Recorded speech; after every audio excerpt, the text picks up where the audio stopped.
Hello friends, welcome to my YouTube channel DGS. और आज हम पढ़ने वाले हैं जेके बोस क्लास 12th की इकोनॉमिक्स और उसका मॉडल पेपर है और ये है सीरीज़ नंबर 2। तो चैनल पे नए हैं, सब्सक्राइब कीजिए। तो चलिए शुरू करते हैं।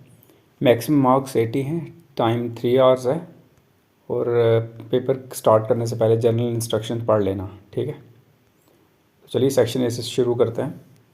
वेरी वेरी शॉर्ट आंसर है, एक एक मार्क का है। तो मल्टीपल चॉइस हैं 1 से लेकर 4 तक। तो देखिए पहला क्वेश्चन, कौन सी ब्रांच इकोनॉमिक्स की स्टडी करती है बिहेवियर इंडिविजुअल यूनिट्स का? तो वो है माइक्रो इकोनॉमिक्स।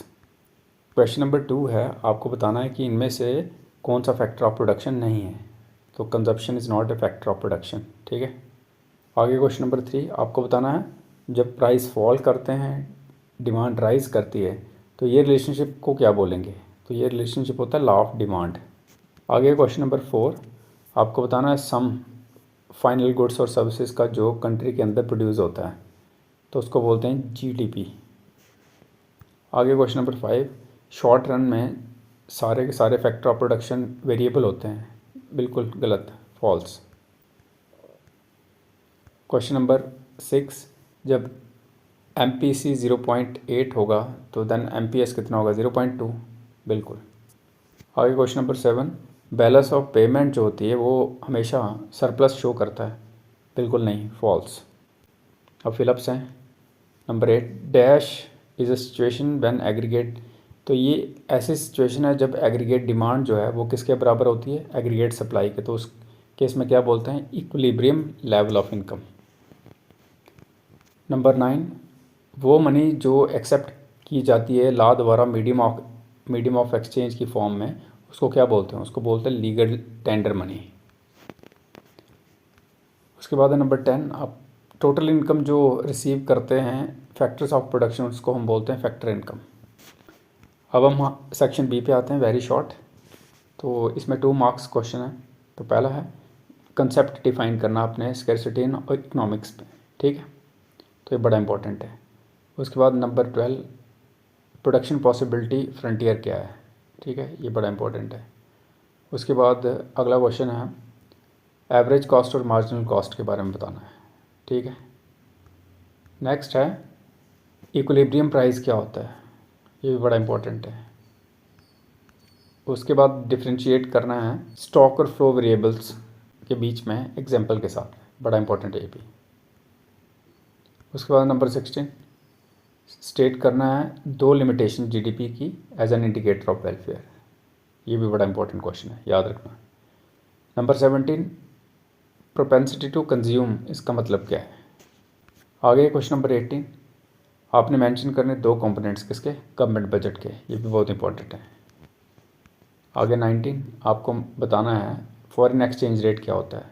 जैसे हम एक्सचेंज लेते हैं, जैसे मतलब कि हम रुपीज़ जो हैं हम एक्सचेंज रेट में लेते हैं, डॉलर के एक्सचेंज में रुपीज़ लेते हैं या कोई और करेंसी होगी इंटरनेशनल, तो ये एक्सचेंज रेट होता है कि एक करेंसी के बदले दूसरी का कितना रेट होगा, ठीक है।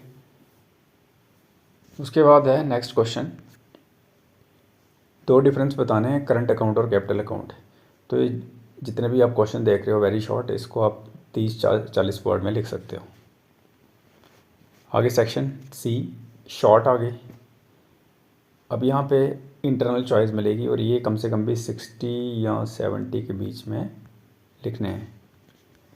पहला एक्सप्लेन करना है किसका? लॉ डिमांड का, और इसमें डायग्राम यूज़ करनी है, डायग्राम डालनी है, ठीक है। और 60-70 के बीच में रखना है।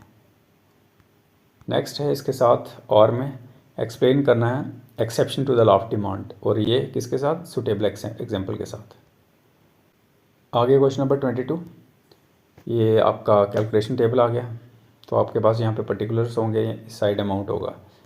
तो यहाँ पे आपको पूछा जा सकता है कैलकुलेट करो जीडीपी इस पे मार्केट प्राइस पे, तो ये फार्मूला है दिया हुआ है। या और में आपको ये भी आ सकता है, आपको नेशनल इनकम कैलकुलेट करने के लिए बोला जा सकता है और आपको डेटा दिया जाएगा, ये जैसे नीचे दिया है। उसके बाद क्वेश्चन नंबर 23, आपको बताना है डिटर्मिनेंट्स किसके? Elasticity of demand. और में एक्सप्लेन करना रिलेशनशिप किसके बीच? टोटल रेवेन्यू, एवरेज रेवेन्यू और मार्जिनल रेवेन्यू। उसके बाद question number 24, function of money एक साइड है, ये भी बड़ा इंपॉर्टेंट है, इसमें 60-70 तक लिख लेना वर्ड्स में, और में एक्सप्लेन करना है क्रेडिट क्रिएशन प्रोसेस, ठीक है, किसका, कमर्शियल बैंक्स का।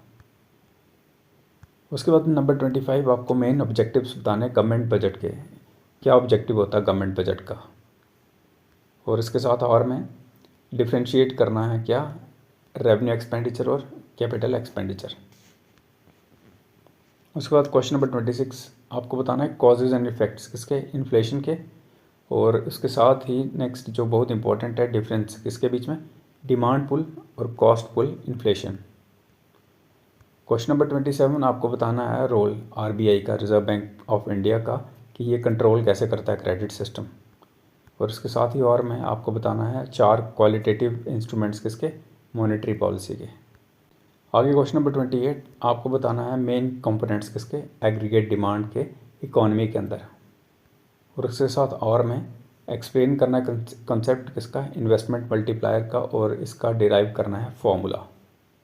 आगे डी सेक्शन, इसमें आगे आपका लॉन्ग आंसर 6 मार्क्स का है, हर क्वेश्चन में इंटरनल चॉइस है। तो पहला कौन सा है, नंबर 29 एक्सप्लेन करना है determination of equilibrium level of income और आउटपुट, इसमें इनिशियल मॉडल में डायग्राम के साथ, बड़ा इंपॉर्टेंट है, वेरी वेरी इंपॉर्टेंट। और डिस्कस करना है वर्किंग किसकी, मल्टीप्लायर प्रोसेस की इकोनॉमी के अंदर। क्वेश्चन नंबर 30 में है एग्जामिन करना है मेजर प्रॉब्लम्स जो इंडियन एग्रीकल्चर फेस कर रहा है और सजेस्ट करना है सूटेबल रेमेडियल मेजर्स, ठीक है। और उसके साथ ही डिस्कस करना रोल और इम्पोर्टेंस किसका, इंडस्ट्रियल सेक्टर का, यानी कि सेकेंडरी सेक्टर का किसमें, इंडिया की इकोनॉमिक डेवलपमेंट में।